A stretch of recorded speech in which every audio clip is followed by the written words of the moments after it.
ನಮಸ್ಕಾರ. ನನ್ನ ಯೂಟ್ಯೂಬ್ ಚಾನಲ್ಗೆ ಎಲ್ಲರಿಗೂ ಹೃತ್ಪೂರ್ವಕವಾಗಿ ಸುಸ್ವಾಗತ.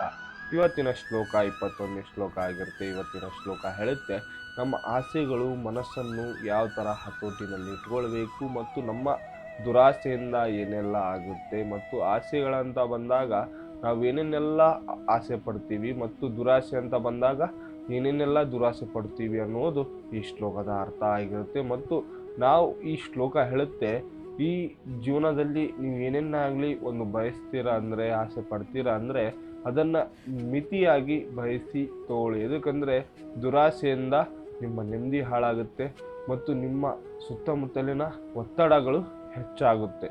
ಅದಕ್ಕೆ ದುರಾಸೆಯಿಂದ ದೂರ ಇರಿ, ಆಸೆಯಿಂದ ಮಿತಿಯಾಗಿರಿ ಅನ್ನೋದೇ ಈ ಶ್ಲೋಕದ ಒಂದು ಭಾವಾರ್ಥಕ ಹೇಳುತ್ತೆ.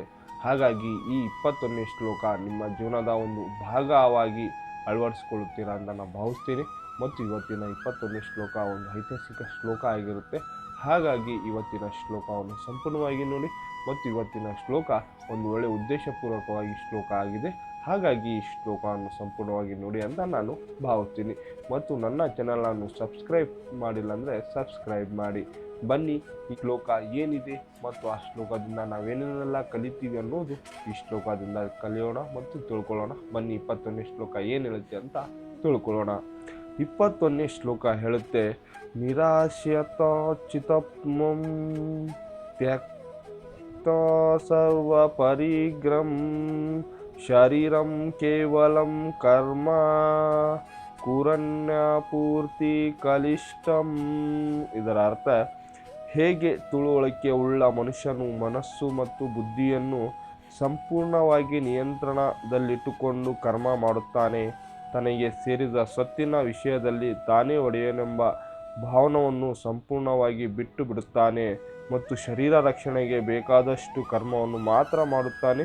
ಹಾಗೆ ಕೆಲಸ ಮಾಡುವವನ ಮೇಲೆ ಪಾಪಪೂರಿತ ಪ್ರಕ್ರಿಯೆಗಳು ಯಾವುದೇ ಪರಿಣಾಮವನ್ನು ಮಾಡುವುದಿಲ್ಲ. ಅಂದರೆ ಶ್ರೀಕೃಷ್ಣ ಪರಮಾತ್ಮ ತಿಳಿಸ್ತಾ ಇದ್ದಾರೆ, ಯಾವ ಮನುಷ್ಯ ಬುದ್ಧಿಯಿಂದ ಮನಸ್ಸಿನಿಂದ ಒಂದು ಹೊಂದಿಕೊಂಡು ಇರ್ತಾನೆ, ಅಂದರೆ ಬುದ್ಧಿ ಹೇಳುತ್ತೆ ನೀದು ಮಾಡು, ಮನಸ್ಸು ಹೇಳುತ್ತೆ ನನಗಿದು ಬೇಕು ಅಂತ, ಆವಾಗ ಆ ಮನುಷ್ಯ ಏನು ಮಾಡಬೇಕು ಅಂತ ತಿಳುವಳಿಕೆ ಇಲ್ಲದೆ ಏನೋ ಒಂದು ಆಲೋಚನೆ ಮಾಡಿ, ಏನೋ ಒಂದು ಮನಸ್ಸು ಮಾಡಿ, ಏನೋ ಒಂದು ತಗೊಂಡಾಗ ಆತಗೆ ಒತ್ತಡ ಹೆಚ್ಚಾಗುತ್ತೆ. ಒತ್ತಡದಿಂದ ಆತನ ಒಂದು ನೆಮ್ಮದಿ ಹಾಳಾಗುತ್ತೆ. ಅದಕ್ಕೆ ಈ ಶ್ರೀಕೃಷ್ಣ ಪರಮಾತ್ಮ ಈ ಶ್ಲೋಕದಲ್ಲಿ ಹೇಳಿದ್ದಾರೆ, ನಿನ್ನ ಕರ್ಮವನ್ನು ನೀನು ಸದಾ ಕಾಲ ಮಾಡು, ಆದರೆ ನಿನ್ನ ದೇಹಕ್ಕೆ ಎಷ್ಟು ಬೇಕು ಅಷ್ಟೇ ಮಾಡ್ತಾನೆ. ಅಂದರೆ ಇದನ್ನು ತಿಳ್ಕೊಂಡವನು, ಅಂದರೆ ತಿಳಿದುಕೊಂಡವನು, ಅಂದರೆ ಯಾರು ಇದರ ಬಗ್ಗೆ ಸಂಪೂರ್ಣವಾಗಿ ತಿಳಿದುಕೊಂಡಿರ್ತಾರೆ ಮತ್ತು ಅದರ ದಿನನಿತ್ಯದ ಕೆಲಸವನ್ನು ಆತನ ದೇಹಕ್ಕೆ ಮಾತ್ರ ಸೀಮಿತ ಆಗಿರುವ ಕೆಲಸವನ್ನು ಮಾಡುವನು, ಅವನು ನಿಜವಾದ ವ್ಯಕ್ತಿ ಅಂತ ತಿಳಿಸ್ತಾ ಇದ್ದಾರೆ. ಅಂದರೆ ಅವನಿಗೆ ತಿಳಿದಿರುತ್ತೆ, ನನ್ನ ಮನಸ್ಸಿಗೆ ಎಷ್ಟು ಹೇಳುತ್ತೆ ಅಷ್ಟು ಕೆಲಸ ಮಾಡ್ತೀನಿ, ನನ್ನ ತಲೆಯಲ್ಲಿ ಎಷ್ಟು ಹೇಳುತ್ತೆ ಅಷ್ಟು ಮಾಡ್ತೀನಿ ಮತ್ತು ನನ್ನ ಕರ್ಮದ ಬಗ್ಗೆ ನನ್ನ ಶರೀರವನ್ನೇ ಆಯ್ಕೆ ಮಾಡುತ್ತೆ ಮತ್ತು ಕರ್ತವ್ಯ ಮಾಡುವಾಗ ನನಗೆ ದುರಾಸೆ ಆಸೆಗಳನ್ನು ಇರ್ತವೆ, ಆದರೆ ಒಂದು ಮಿತಿಯಿಂದ ಮಾಡಿಕೊಳ್ತೀನಿ ಮತ್ತು ಮಿತಿಯಿಂದ ಹೋಗ್ತೀನಿ ಅಂತ ಶ್ರೀಕೃಷ್ಣ ಪರಮಾತ್ಮನ ಪ್ರತಿಜ್ಞೆಯಲ್ಲಿರುವ ವ್ಯಕ್ತಿ ತಿಳಿಸ್ತಾನೆ.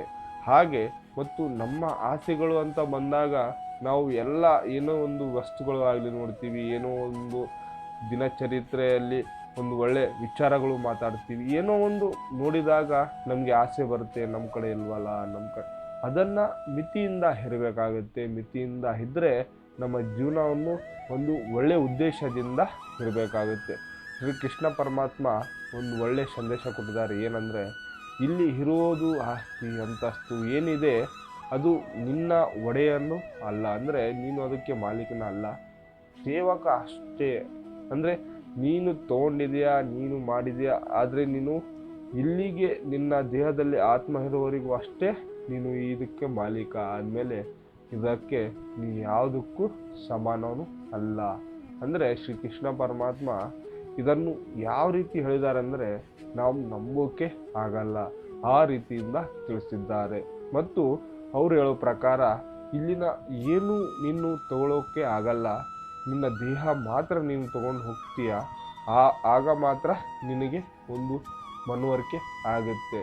ಈ ಪ್ರಪಂಚಕ್ಕೆ ಬಂದು ನಾ ಏನು ಮಾಡಿದೆ, ಬರೀ ಆಸ್ತಿ ಅಂತಸ್ತು ಮಾಡಿದೆ ವಿನಃ ನನ್ನ ಜೀವನಕ್ಕೆ ಆಗಲಿ, ನನ್ನ ಸುತ್ತಮುತ್ತಲಿನ ಜೀವನಕ್ಕಾಗಲಿ ಅವ್ರಿಗೂ ಏನೂ ಮಾಡಿಲ್ಲ, ನನಗೂ ಏನೂ ಮಾಡಿಲ್ಲ ಅಂತ ಅವಾಗ ನಿನಗೆ ಮನವರಿಕೆ ಆಗುತ್ತೆ ಅಂತ ಶ್ರೀಕೃಷ್ಣ ಪರಮಾತ್ಮ ತಿಳಿಸ್ತಾ ಇದ್ದಾರೆ. ಅದಕ್ಕೆ ಇಲ್ಲಿನ ಯಾವುದು ನಿನ್ನ ಶಾಶ್ವತ ಅಲ್ಲ, ನಿನ್ನ ಶಾಶ್ವತ ಒಂದೇ, ನಿನ್ನ ಆತ್ಮ ಒಂದೇ ಶಾಶ್ವತ ಆಗಿರುತ್ತೆ ಅಂತ ಈ ಶ್ಲೋಕದ ಮುಖಾಂತರ ನಮಗೆ ತಿಳಿಸಿದ್ದಾರೆ. ಮತ್ತು ಇದೇ ರೀತಿಯಾಗಿ ಯಾರು ಈ ಥರ ಬದುಕ್ತಾ ಇರ್ತಾರೆ ಅವರಿಗೆ ಈ ಶ್ಲೋಕವನ್ನು ತೋರಿಸಿ, ಈ ಶ್ಲೋಕದಿಂದ ಅವರಿಗೆ ಮನವರಿಕೆ ಆಗಬಹುದು.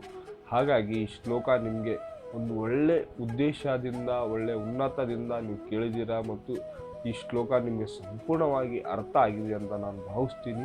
ಮತ್ತು ಇವತ್ತಿನ ಶ್ಲೋಕ ಒಂದು ಒಳ್ಳೆ ಉದ್ದೇಶ ಕೊಟ್ಟಿದೆ ಅಂತ ನಾನು ಭಾವಿಸ್ತೀನಿ. ಮತ್ತು ಇವತ್ತಿನ ಶ್ಲೋಕನ ಇಲ್ಲಿಗೆ ಮುಕ್ತಾಯಗೊಳಿಸ್ತೀನಿ ಮತ್ತು ಒಂದು ಶ್ರೀಕೃಷ್ಣ ಪರಮಾತ್ಮನ ಜಪ ಮಾಡಿ ಈ ಶ್ಲೋಕನ ಮುಕ್ತಾಯಗೊಳಿಸೋಣ ಬನ್ನಿ. ಹರೇ ಕೃಷ್ಣ ಕೃಷ್ಣ ಕೃಷ್ಣ ಹರೇ ಹರೇ, ಹರೇ ರಾಮ್ ರಾಮ್ ರಾಮ್ ಹರೇ ಹರೇ. ಎಲ್ಲರಿಗೂ ಹೃತ್ಪೂರ್ವಕವಾಗಿ ನಮಸ್ಕಾರಗಳು.